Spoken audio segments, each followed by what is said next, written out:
오늘 은혜 받으실 말씀은 에베소서 4장 31절로 32절 말씀입니다. 너희는 모든 악독과 노함과 분냄과 떠드는 것과 비방하는 것을 모든 악의와 함께 버리고 서로 친절하게 하며 불쌍히 여기며 서로 용서하기를 하나님이 그리스도 안에서 너희를 용서하심과 같이 하라. 아멘.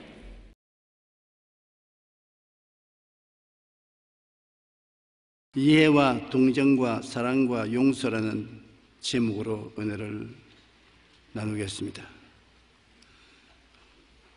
우리는 어느 곳에 가나 사람들이 나를 이해해 주기를 원합니다. 이해받기를 원합니다. 그러나 나를 이해해 주시는 분은 나의 과거와 현재 삶을 아는 사람입니다.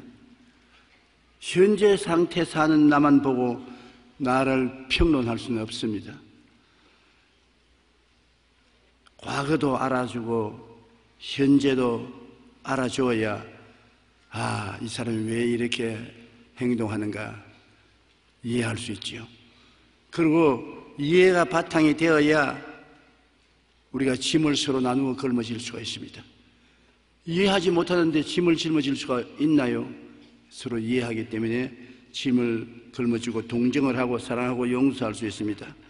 이해와 동정과 사랑과 용서가 없는 경쟁 상태로서의 이웃과 같이 살면 밤낮으로 정죄와 무례와 미움과 심판이 따릅니다. 이해하지 않고 내 편에 서서 이웃을 판단하면 못된 것만 보이고 안 되는 것만 보이고 잘못하는 것만 보이기 때문에 평론하고 비평하고 정죄하고 심판할 수밖에 다른 도리가 없는 것입니다. 게리 체프먼은 사랑의 부부 코칭 대화의 기술에서 진지하게 듣는 것이란 다른 사람이 생각하거나 느끼는 바를 이해하면서 듣는 것이라고 말한 것입니다. 우리가 서로 대화를 할 때 내 편의 이야기만 자꾸 설득하려고 하지 말고 귀를 기울여 다른 사람이 하는 말에 자세히 귀를 기울이고 다른 사람을 이해하는 바탕에서 대화를 해야 진실로 이해가 되는 것입니다. 우리가 누군가와 대화를 나눌 때 그 사람의 처지에서 생각해보고 그 사람의 눈과 귀로 세상을 바라볼 수 있어야 한다는 것입니다.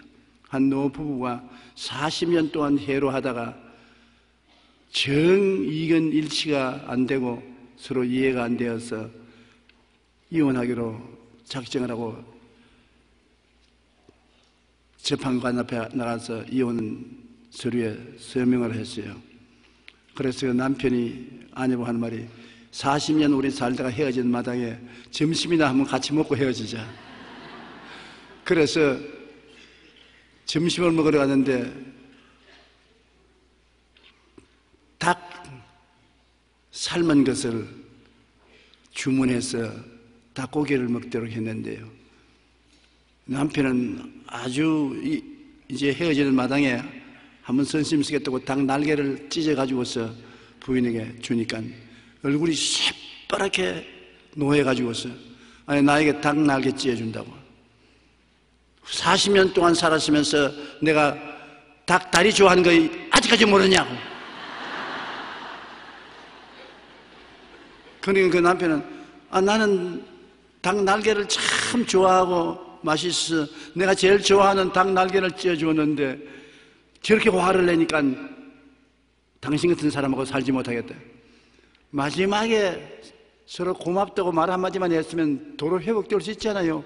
40년 동안 살았으니까 서로 통하기만 하면 도로 살 수 있는데도 불구하고 날개와 닭 다리 때문에 이해가 안 되고 불통으로 헤어졌다는 이야기를 읽어본 적이 있습니다. 여러분, 이해라는 것은 남의 사정에 귀를 기울여 이해해야지 내 중심으로 서서 심판하고 판단하면서 이해를 할 수가 없는 것입니다.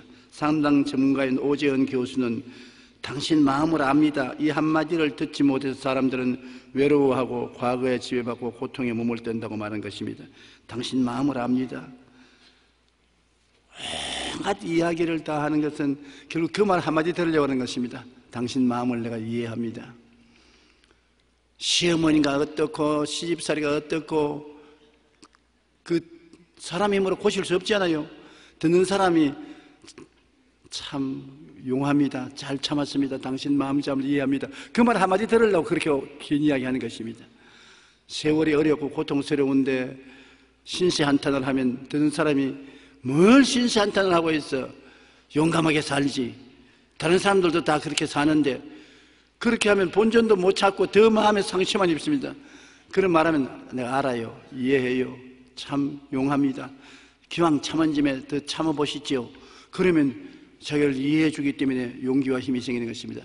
조곤한 말 한마디로 우리는 용기와 힘을 얻을 것이고 절망할 수도 있습니다. 다른 사람 이야기를 들을 때 성급한 판단이나 틀에 박힌 충고를 하기에 앞서 사랑의 마음을 품고 그 사람의 처지와 마음을 헤아려 보아야 합니다. 그럴 때 서로 마음을 나누고 희로 애락을 함께 할 수 있는 것입니다. 첫째로 우리가 항상 겪는 이웃 관계를 한번 알아보십시다. 성경에는 비판하지 말라 그러면 비판받지 않는다고 말하는 것입니다. 근데 사실은 우리가 만나서 이야기해보면 우리 대화의 거의 80% 이상은 비판하는 말을 합니다. 어느 교회에 대해서 이야기하면 그 교회에 대해서 비판하는 말부터 먼저 합니다. 어느 사람에 대해서 말해도 비판하는 말을 먼저 하는 것입니다. 우리가 항상 비판하기 때문에 상대방도 의뢰이 우리에게 비판을 하고 갈등을 가져오는 것입니다. 마태복음 7장 1절로 5절에 비판을 받지 아니하려거든 비판하지 말라. 너희가 비판하는 그 비판으로 너희가 비판을 받을 것이요 너희가 헤아리는 그 헤아림으로 너희 헤아림을 받을 것이니라. 어찌하여 형제의 눈 속에 있는 티는 보고 내 눈 속에 있는 들보는 깨닫지 못하느냐. 보라 내 눈 속에 들보가 있는데 어찌하여 형제에게 말하기를 나로 내 눈 속에 있는 티를 빼게 하라 했느냐. 외식하는 자여 먼저 내 눈 속에서 들보를 빼어라. 그 후에 밝히 보고 형제의 눈 속에서 티를 빼리라. 만일 제가 이 말을 했다면 오늘 당장 또 비평받을 것입니다. 이 말은 저 말이 아니에요. 예수님 말씀이에요. 여러분 비평을 할 수 없는 처지에 있는 절대적인 선인 예수님이 하신 말씀인 것을 귀를 기울여야 되는 것입니다. 누가복음 6장 37절로 38절에 비판하지 말라 그리하면 너희가 비판을 받지 않을 것이요 정죄하지 말라 그리하면 너희가 정죄를 받지 않을 것이요 용서하라 그리하면 너희가 용서를 받을 것이요 주라 그리하면 너희에게 줄 것이니 곧 후회되어 누르고 흔들어 넘치도록 하여 너희에게 안겨주리라.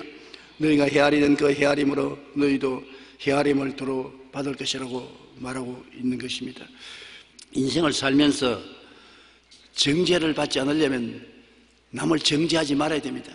자꾸 잘못했다고 결점만 보고 정죄를 하면은 그 사람이 돌아서서 칭찬할 택이 있습니까? 같이 결점을 찾고 정죄합니다. 이 세상에 결점이 없는 사람이 없고 허물이 없는 사람이 없으니 그것을 지적하기 시작하면 나중에는 서로 핥히고 찢고 물고 싸우는 도리밖에 없는 것입니다. 예수님께서 하신 말씀이 언제나 우리 마음속에 메아리 쳐야 되는 것입니다. 너희 중에 죄 없는 자가 먼저 돌로 쳐라. 이 얼마나 장엄한 말씀인 것인가. 이게 아주 한 사람에게 운명을 걸어놓은 사건입니다. 성전뜰에서 예수님 말씀 가르칠 때 바리새교인 사두개인이 가늠하다가 현장에 잡힌 여자를 끌고 와서 예수님 발 앞에 꿇어앉혀놓고 손에 돌을 들고 선생님 모세 율법에는 가늠하다가 잡힌 자는 돌로 쳐 죽이라 했는데 이 여자가 가늠하다가 현장에서 잡혔습니다. 당신은 어떻게 하겠나이까?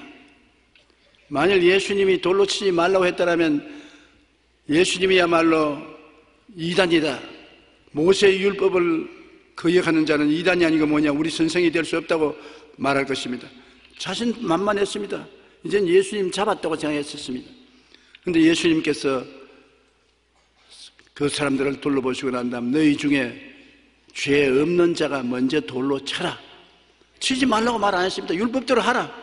그러나 너를 먼저 살펴보고 난 다음에 율법대로 시행하라. 네가 죄 없으면 그 여자를 돌로 쳐라. 그리고 예수님이 허리를 숙여서 손가락으로 글을 씁니다. 그 사람들이 몰래 감추인 죄악을 다 들춰내 놓습니다.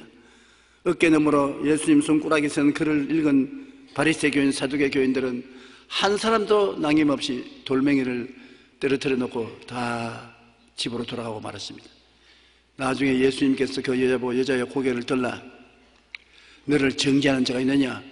휘둥그레진 눈을 가지고서 살펴보니 아무도 없거든. 아무도 없습니다. 그때 예수님께서 말씀하기를 나도 너를 정죄하지 아니하노니 가서 다시는 죄를 범하지 말라. 이 말씀을 우리가 늘 기억해야 됩니다. 우리가 사람들을 정죄하려고 할 때 먼저 내가 이 사람을 정죄할 만큼 깨끗하냐? 내가 죄가 없으면 정죄할 수 있다. 내가 죄가 있으면 어떻게 이 사람을 정죄하겠는가? 내가 그 사람을 정죄하면 하늘에 계신 하나님께서 나를 정죄하기 시작할 것입니다. 그러므로 우리가 정말로 정죄하지 아니하면 정죄받지 않는다는 주의 말씀을 깊이 기억해야 될 것입니다. 그리고 성경은 말씀하기를 용서받기 위해서는 용서해야 용서를 받는다는 것입니다. 내만 자꾸 하나님 내 죄를 용서해 주십시오. 우리는 늘 노래 삼아 그 기도합니다. 하나님 내 죄를 용서해 주십시오. 미워했습니다. 거짓말했습니다. 뚝질했습니다. 방탕했습니다. 온갖 죄를 다 고백합니다. 그리고 용서받았다고 털털 털고 일어나는 것입니다. 그러나 하나님께서는 제일 먼저 내가 하나님께 용서받기 전에 나에게 죄 지은 자를 용서해 주어야 되는 것입니다. 내가 미워하고 내가 심판하고 내가 원한을 갖고 있는 사람을 먼저 놓아줘야 된다는 것입니다. 마가복음 11장 25절에 서서 기도할 때 아무에게나 혐의가 있거든 용서하라. 그리하여 하늘에 계신 너희 아버지께서도 너희 허물을 사하여 주시리라. 용서하고 허물을 사함 받고 하나님과 막힌 담이 사라지고 난 다음에 기도하라. 용서해 주지 않은 마음을 가지고 아무리 기도해봤자 하나님께서 응답할 수 있는 처지에 있지 못하다는 것을 말씀하고 있는 것입니다. 에베소 4장 31절로 32절에 너희는 모든 악독과 노함과 분냄과 떠드는 것과 비방하는 것을 모든 악의와 함께 버리고 서로 친절하게 하며 불쌍히 여기며 서로 용서하기를 하나님이 그리스도 안에서 너희를 용서하신 것 같이 하라. 하나님은 그리스도 안에서 우리의 그 많은 죄를 용서해 주셨는데 그처럼 우리도 이웃을 용서하라고 성경은 말씀하고 있는 것입니다. 그리고 우리가 서로 이해하고 동정하고 사랑하고 살기 위해서는 비평하지 말아야 되는 것입니다. 비평과 정죄는 화평을 무너뜨리고 분열과 다툼을 가져오는 것입니다. 야고보서 4장 14절로 16절에 너희 마음에 독한 시기와 다툼이 있으면 자랑하지 말라. 진리를 거슬려 거짓말하지 말라. 이러한 지혜는 위로부터 내려온 것이 아니요 땅 위의 것이요 정욕의 것이요 귀신의 것이니 시기와 다툼이 있는 곳에는 혼란과 모든 악한 일이 있습니다. 우리가 마음속에 시기와 다툼이 있으면 이것은 하나님이 주신 것이 아니라 귀신이 주는 것이라고 말했습니다. 우리 마음속에 이웃을 시기하고 질투하고 흠을 잡고 비평하면 내가 정의로운 사람이니까 나는 정의 편에 서 있다고 생각하는데 성경은 그렇게 말하지 않고 바로 너는 속았다. 귀신의 짓을 너가 하고 있다고 말하는 것입니다.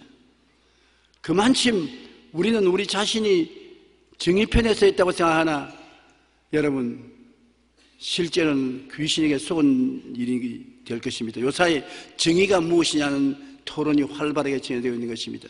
정의, 사람들마다 정의가 자기가 정의롭다는 것입니다. 부자는 부자 편에 서서 자기들의 생각이 정의롭다고 합니다. 노동자는 노동자 편에 서서 자기가 정의롭다고 말하는 것입니다. 교회는 교회가 선 입장에서 우리가 정의롭다고 말합니다. 안 믿는 사람은 자기들이 정의롭다고 말합니다. 정의가 무엇입니까? 하나님의 말씀에 선 것이 우리는 정의라고 확신한 건데 그 하나님의 말씀이 십자가를 걸머지지 않은 정의는 정의가 될 수 없습니다. 십자가의 사랑이 없는 정의가 무슨 정의가 되는 것입니까? 내가 십자가를 걸머지고 저 사람의 고통과 괴로움을 이해하고 동정하고 사랑하면서 정의를 실천할 때 그게 진짜 정의가 되는 것입니다. 십자가 없는 정의는 폭력입니다. 자기 정의를 시행하겠다고 일방적으로 나오는 것은 폭력이지요. 그러므로 정의가 쓰려면 십자가를 걸머지고 정의를 실천해야 되는 것입니다. 예수님이 말씀하는 정의가 항상 올바른 것은 예수님은 십자가를 걸머지고 정의를 실천한 것입니다. 우리를 위해서 고통을 감당하면서 정의를 실천한 것입니다.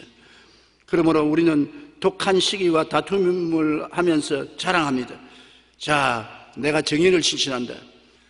성경은 말하기를 그것은 귀신의 것이니 시기와 다툼이 있는 것에는 혼란과 모든 악한 일이 있습니다. 정의가 아니라 귀신 것이라고 말하는 것입니다. 향나무와 같은 의인이 되라는 말이 있습니다. 프랑스의 화가 조르주 루오는 예수님 모습을 여러 판화로 완성하여 작품마다 특이한 제목을 붙였습니다. 그 중에 의인은 향나무처럼 자신을 치는 도끼의 향을 바른다는 제목을 붙인 작품이 있는 것입니다. 백향목은 수목의 왕으로서 장엄한 수목으로 보기에도 감탄스러웠지만 향이 많은 나무입니다. 새벽 이슬을 먹고 자란다는 속담이 있는 나무인데 도끼로서 그 나무를 찍으면 도끼날에 향이 묻어서 아주 도끼날조차 향기롭게 된다는 것입니다. 그러므로 우리는 남을 심판하는 심판을 받으면서도 그 심판하는 사람의 칼날 같은 입술에 향을 묻혀서 보내는 뜻을 의미한다고 말합니다. 손양원 목사 보십시오. 손양원 목사의 생활이 향기가 나되 보통 향기가 나지 않습니다. 왜냐? 예수 순천 반란 사건 때 고등학교 학생인 자기 아들을 쏴 죽인 아들 살인자 두 사람을 자기가 받아들여서 친자식으로 삼았습니다. 자기 아들을 총으로 쏴 죽인 두 사람을 자식으로 양자로 받아들여서 훌륭하게 길러냈었습니다. 쉽게 생각할 수 없습니다. 저는 여러 번 순양한 목사님의 생애를 생각했었습니다. 나는 그분 만나본 적도 없고 그분 설교를 직접 들은 적도 없지만 그분 이름에 향기가 납니다. 그리스도의 사랑을 본받지 않고는 내 자식을 죽인 원수를 자식으로 입적해서 키울 수가 없는 것입니다. 자신을 찍는 도끼날에 향을 발라주는 삶을 사신 예수님은 마태복음 5장 44절에 너희 원수를 사랑하며 너희를 박해하는 자를 위하여 기도하라 말씀하셨습니다. 원수를 사랑하고 너를 박해하는 자를 위해서 기도하라. 이것은 정말 도끼날에 향을 발라주는 것입니다. 예수님은 원수의 손에서 박해를 당하고 십자가에 못 박혀 죽으면서도 저들을 축복해 주신 것입니다. 비평과 정죄는 화평을 무너뜨리고 분열과 다툼을 가져옵니다. 사랑은 허다한 허물을 덮을 뿐 아니라 사랑의 향기로 자신을 치는 상대방에게 사랑의 향기를 더해주는 것입니다. 사랑은 허다한 허물을 덮는다. 허물을 덜쳐내는 것이 사랑이 아닙니다. 허다한 허물을 덮어주고 사랑을 베풀면 그 행동에 향기가 따라가는 것입니다.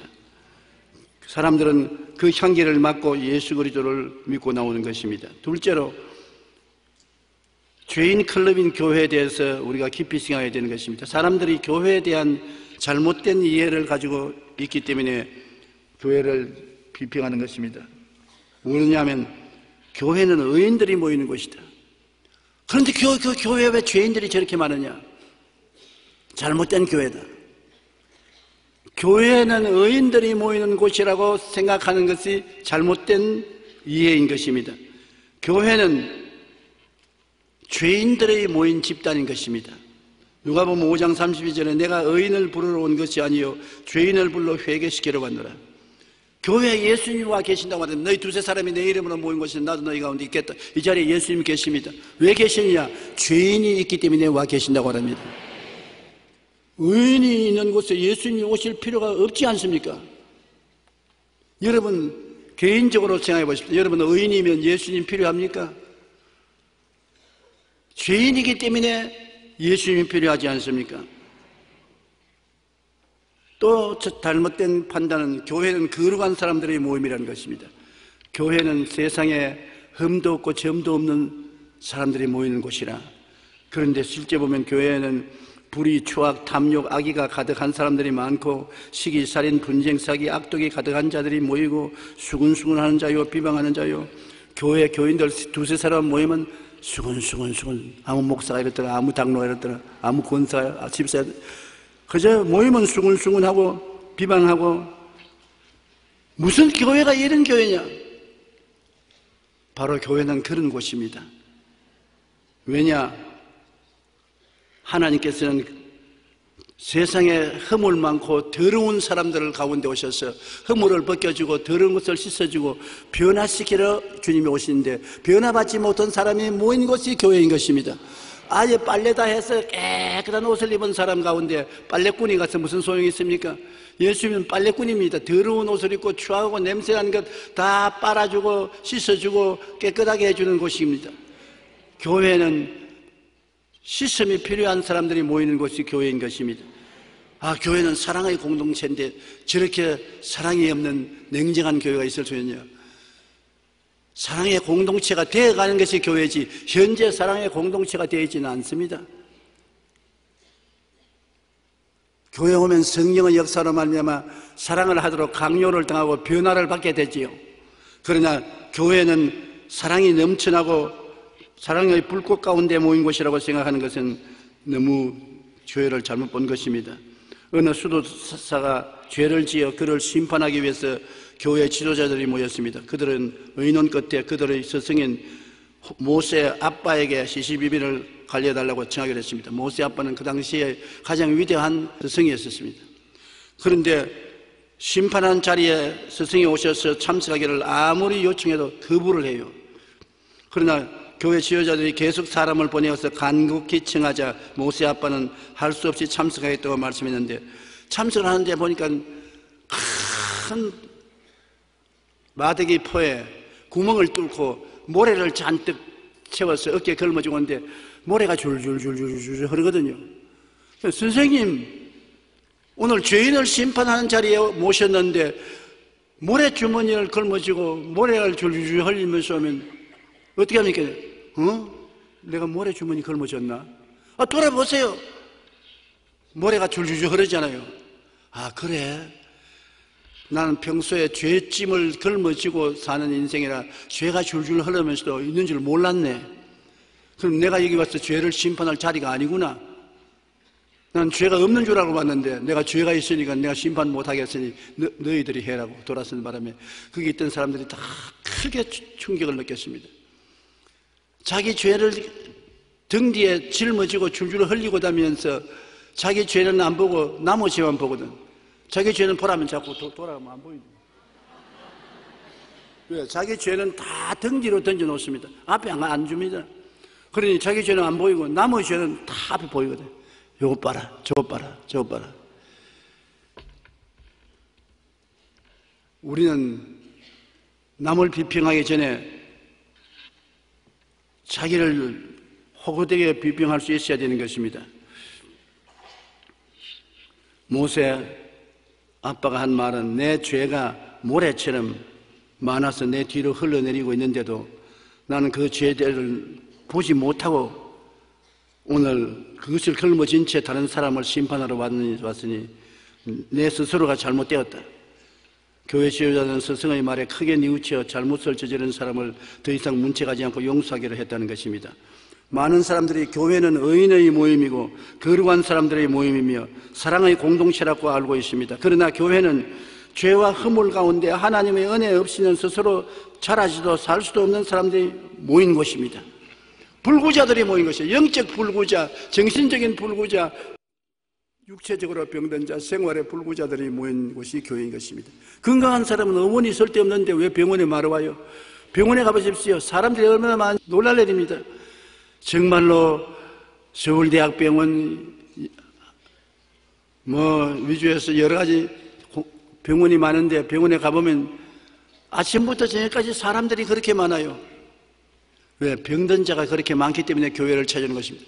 그곳에 가보십시오. 병 안 든 사람 교회 와서 서성거리지 않습니다. 보호자는 따라왔을지 몰라도 다 병든 자가 와 있는 것입니다. 오늘날 교회는 영적으로 병든 자들이 와 있는 것입니다. 영적으로, 심적으로, 육체적으로, 생활적으로 병든 자들이 와 있는 것입니다. 왜? 병든 자를 고치는 예수님이 교회에 와 계시기 때문인 것입니다. 하나님 은혜 없이는 살 수 없는 자들이 모인 것이 교회지요. 율법으로는 도저히 완전한 사람이 될 수 없고 하나님 은혜가 있어야 살 수 있는 사람들이 교회에 모여오는 것입니다. 스스로 성장하지 못하고 스스로 행복하지 못한 사람이 주님 도움을 받아서 성장하고 행복하려고 오는 것이 교회고, 자기 힘으로 희망이 없는, 절망이고 소망이 없는 자가 교회에 와서 희망을 얻으려고 찾아오는 것입니다. 마태복음 11장 28절에 교회는 누가 오는 것이냐? 수고하고 무거운 짐진 자들이 오는 곳이라고 말했습니다. 수고하고 무거운 짐이 없으면 교회에 올 필요 없어요. 왜? 교회는 주님이 수고하고 무거운 짐진 자들 다 내게로 와서 내게 짐 내려놔라, 짐 맡기는 곳이 교회인 것입니다. 그러면 수고하고 무거운 짐이 없는데 교회 왜 찾아와요? 이사야 55장 1절에 오라 너희 모든 목마른 자들아 물로 나오라, 돈 없는 자도 오라. 목마른 자, 돈 없는 자, 이런 사람들이 모이는 것이 바로 교회라는 것을 우리가 이해해야 되는 것입니다. 고린도전서 1장 26절로 29절 여러분 자세히 한번 들어보세요. 교회에 어떤 사람이 있는지. 형제들아 너희를 부르심을 보라. 육체를 따라 지혜로운 자가 많지 아니하며 능한 자가 많지 아니하며 문벌 좋은 자가 많지 아니하도다. 그러나 하나님께서 세상에 미련한 것들을 택하사 지혜 있는 자들을 부끄럽게 하려 하시고 세상에 약한 것들을 택하사 강한 것들을 부끄럽게 하려 하시며 하나님께서 세상에 천한 것들과 멸시받는 것들과 없는 것들을 택하사 있는 것들을 폐하려 하시나니 이는 아무 육체도 하나님 앞에 자랑하지 못하게 하려니라. 그러니 이 성경에 보면 교회는 누가 모이는 곳입니까? 지혜 없는 자, 능하지 못한 자, 문벌이 좋지 않은 자, 미련한 자들, 약한 자들, 천한 자들, 멸시받는 자들, 없는 자들, 이런 사람이 모인다고 했었습니다. 그러니까 교회가 여러분 빛나고 아름다울 수 없지요. 왜 오느냐? 하나님께서 이러한 사람들을 변화시키겠다고 말씀하시고 계신 것입니다. 항상 그대로 남아있는 것이 아닙니다. 그런 사람들을 변화시켜서 아름답게 만들어서 다시 세상으로 내어보내시고 또 그런 사람들을 모아놓고 또 변화시켜서 또 내어보내는, 교회는 치료받아 건강하게 만들어서 내보내는 처소인 것입니다. 인간을 뜯어 고치고 변화시키는 처소가 교회라는 것을 알아야 되는 것입니다. 어두움에 처한 자가 교회에 와서 빛을 찾고 심신에 병든 자가 교회에 와서 치료를 얻는 곳입니다. 성령께서 역사하는 것도 공허하고 혼돈하며 흑암의 깊은 위에 있는 곳에 성령이 운행한 데 있습니다. 꽉 들어차고 질서정연하고 모든 것이 알찬 곳에 성령이 역사하지 않는다고 했습니다. 성령은 공허하고 혼돈하고 흑암의 깊은 위에 있는 곳에 운행하신다. 왜? 새로운 세계를 만들어주기 위해서. 여러분, 나는 마음이 공허하고 나는 혼돈하고 마음이 흑암의 깊음이 있고 너무 답답합니다. 우리 집도 우리 생활도 엉망입니다. 그러면 성령님을 모셔드리십시오. 찾아옵니다. 그런데 성령님을 인정하고 환영하고 모시도록 의지하면 성령이 오셔서 기꺼이 창세기적 역사를 베풀어서 새로운 세계를 만들어 주시는 것입니다. 오늘날 우리들은 예수님도 모자란 사람들 가운데 와 계신 것을 알아야 됩니다. 예수님은 가난한 곳에 복음을 전하고 오시고 포로된 자에게 자유를 주시기 위해서 오시고 눈먼 자에게 다시 보기함을 주시려고 오시고 눌린 자에게 자유를 주시려고 오시고 율법의 노예가 된 자에게 은혜를 주시려고 오신다고 말하셨습니다. 그러므로 예수님은 문제 가운데 와 계신 것입니다. 가난한 사람 가운데 예수님이 와 계십니다. 문제가 있어 죄와 저주, 절망과 죽음에 포로된 자에게 와 계시고 안 못 보는 사람 가운데 예수님이 와 계시고 눈치 눌려서 스트레스에 걸려서 좌절과 절망에 걸린 사람에게 예수님이 와 계시고 율법의 노예된 자에게 은혜를 주시기 위해서 예수님이 와 계신 것입니다. 예수님은 어느 곳이나 자유를 주기 위해서, 해방을 주기 위해서, 생명을 주기 위해서 오신 것입니다. 요한복음 10장 9절로 10절에 내가 문이니 누구든지 나로 말미암아 들어가면 구원을 받고 또는 들어오며 나오며 꼴을 얻으리라. 내가 온 것은 양으로 생명을 얻게 하고 더 풍성히 얻게 하려 왔노라. 주님이 유일하게 우리가 생명을 얻되 넘치게 얻는 처소로 들어가는 문이 되시는 것입니다. 예수님이 문으로 인도해 주겠다고 말씀 안 했습니다. 예수님이 문이신 것입니다. 예수님을 구주로 모시고 그 이름을 부르면 여러분은 생명의 처소에 들어오게 된 것입니다. 여러분 강하고 담대하게 주님께 생명을 구하시기 바랍니다. 셋째로 십자가와 나의 관계를 우리가 생각해 봐야 되는 것입니다. 십자가와 나는 무슨 관계가 있습니까? 이번 주간은 예수님이 십자가를 걸머진 주간인 것입니다. 십자가와 내가 어떤 관계가 있느냐? 나는 죄로 항상 더러워지고 항상 어두움의 종이 되고 삽니다. 이 세상에 전부 죄 없고 의로운 생활을 하는 사람이 누가 있습니까? 예수를 믿고 구원을 받고 난 다음에 교회에 들어와서 예배 드릴 때는 참 거룩하고 깨끗하고 감사하고 찬양하다가 교회 밖으로 나가면 자식도 모르는 사이에 그만 세상에서 다시 죄를 짓게 되고 어두운 얼굴을 갖고 욕을 하게 되고 거짓말하게 되고 세상에 물들게 되는 것입니다. 죄로 항상 더러워지고 항상 어두움의 종이 되는데 예수 믿는 자와 안 믿는 자가 뭐가 다르냐? 항상 예수 믿는 자는 씻음을 받고 변화를 받는 근원을 모시고 있는 것입니다. 나를 씻겨주시는 십자가 보혈, 나를 밝히시는 십자가, 평생에 내가 늘 안고 의지하고 있는 십자가가 있기 때문에 그것이 믿는 자와 안 믿는 자가 다른 것입니다.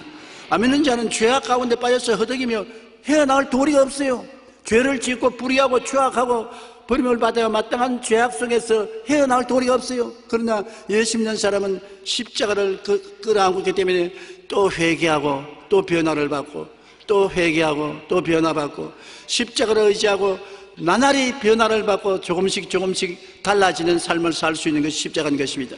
그러므로 십자가는 항상 내가 가슴에 품고 살아야 될 하나님의 은총인 것입니다.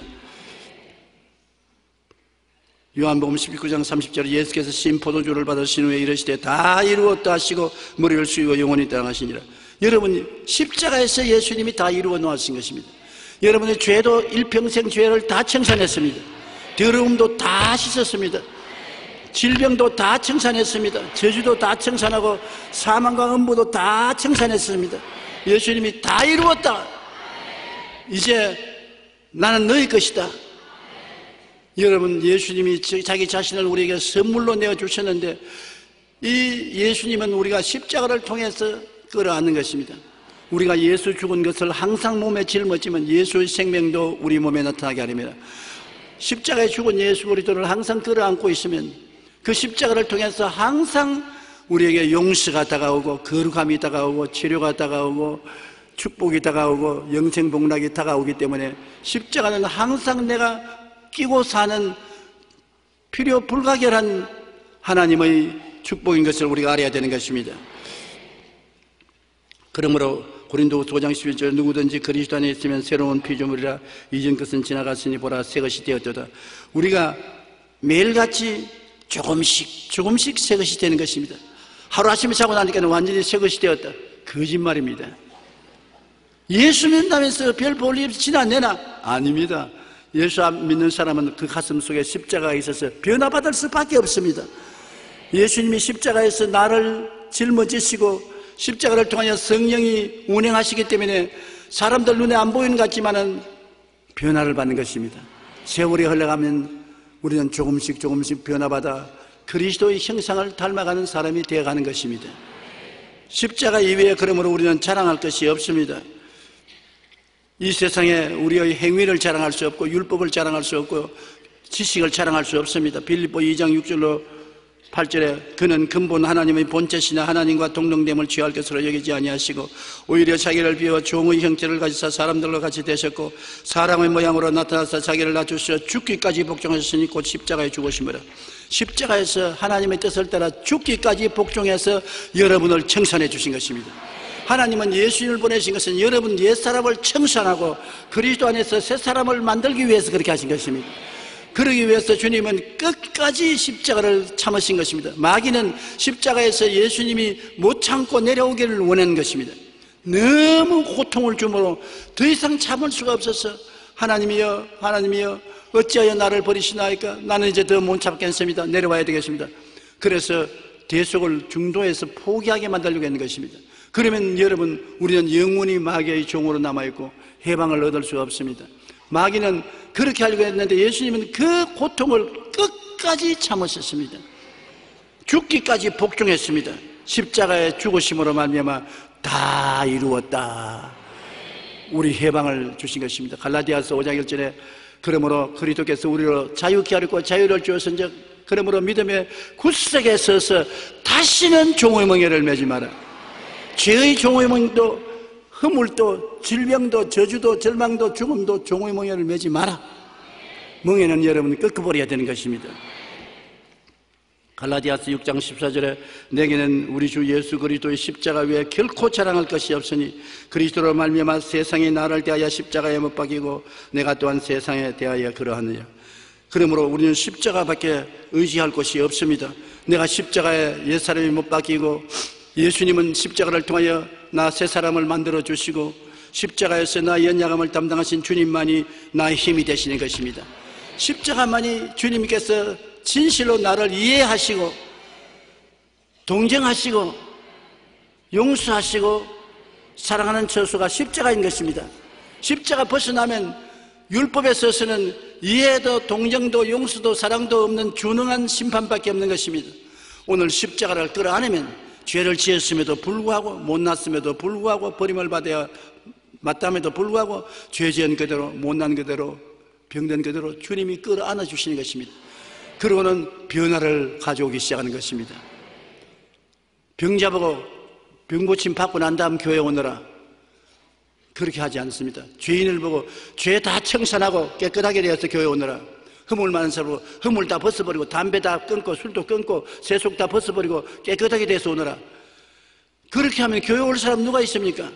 죄 있는 그대로, 병든 그대로, 허물진 그대로, 못난 그대로, 빈손는 그대로 수고하고 무거운 짐진 자들은 다 교회로 오라. 다 예수께로 오라. 십자가에서 내가 너를 위해서 다 이루어 놓았다. 나를 모셔드리면 내가 너희 안에 들어가서 합법적으로 너를 변화시켜 주마. 이제는 합법적으로 변화시킬 수 있는 것은 예수님이 대신 갚았기 때문에 합법적으로 우리에게 들어와서 보혈과 성령의 능력으로 우리를 변화시킬 수가 있는 것입니다. 그러므로 이사야 49장 10월처럼 여인이 어찌 그 젖 먹는 자식을 잊겠으며 자기 태에서 난 아들을 긍휼히 여기지 않겠느냐. 그들은 혹시 잊을지라도 나는 너를 잊지 아니할 것이라. 십자가에 몸짓고 피 흘려서 우리를 구원하신 주님께서 말씀하시는 것입니다. 젖 먹는 자식을 어머니가 긍휼히 여기지 않겠느냐. 어머니가 젖 먹는 자식을 잊을지라도 나는 너를 잊지 않는다. 얼마나 강렬한 대화의 말씀이십니까? 시편 27편 10절에 내 부모는 나를 버렸으나 야훼는 나를 영접하시라고 말씀하신 것입니다. 그래서 여러분, 십자가 은혜를 떠나서는 살 수가 없습니다. 한번 따라 말씀해주세요. 십자가 은혜를 떠나서는 살 수가 없습니다. 에베소 2장 8절에 너희는 그 은혜에 의하여 믿음으로 말미암아 구원을 얻었나니 이것이 우리에게서 난 것이 아니요 하나님의 선물이라. 십자가를 통한 선물을 받아서 우리가 살고 있는 것입니다.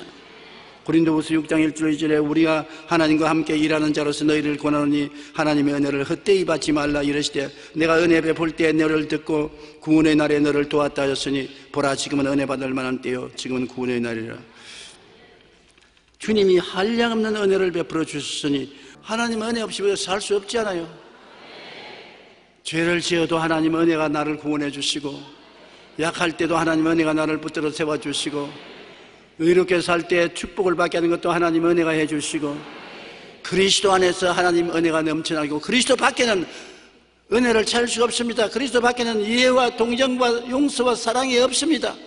갈보리 십자가에서만이 이해와 동정과 용서와 사랑이 넘쳐나고 그 은혜 속에 우리가 한평생을 살게 되는 것입니다. 내 생명이 변화되는 곳은 바로 그 갈보리 십자가 밑에서 생명이 변화됩니다. 십자가의 나에 대한 주님의 이해와 동정과 용서와 사랑이 성령으로 부음받아 난 그리스도의 모습을 따라 조금씩 변화되어 가고 있는 것입니다. 여러분 힘과 능으로 변화되는 것은 아닙니다. 변화되겠다고 결심을 하지만은 실천할 힘이 없습니다. 내가 십자가 밑에 나가서 십자가를 끌어안으면 예수 그리스도의 은혜가 용서와 성령을 통해서 우리를 변화시켜 주시는 것입니다. 로마서 8장 29절로 30절에 하나님이 미리 아신 자들을 또한 그 아들의 형상을 본받게 하기 위하여 미리 정하셨으니 이는 그로 많은 형제 중에서 맏아들이 되게 하려 하심이라. 또 미리 정하신 그들을 또한 부르시고 부르신 그들을 또한 의롭다 하시고 의롭다 하신 그들을 또한 영화롭게 하신다니라. 예수 그리스도의 형상을 본받는 것이 하나님의 최후의 목적인 것입니다.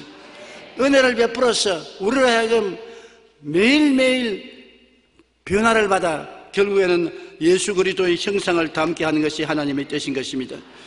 십자가 없는 영광은 또 다른 멍해입니다. 아무리 종교가 좋아도 십자가 없는 종교는 또 멍해입니다. 사랑이 좋아도 십자가 없는 사랑은 또 다른 멍해입니다. 아무리 위대하고 훌륭한 사람도 십자가 없는 위대와 훌륭은 하나님이 보낸 사람이 아닌 것입니다. 우리는 오직 십자가 밑에 나와 새 생명, 새 희망을 얻게 되는 것입니다. 십자가 이외에는 자랑할 것이 결코 없는 것입니다.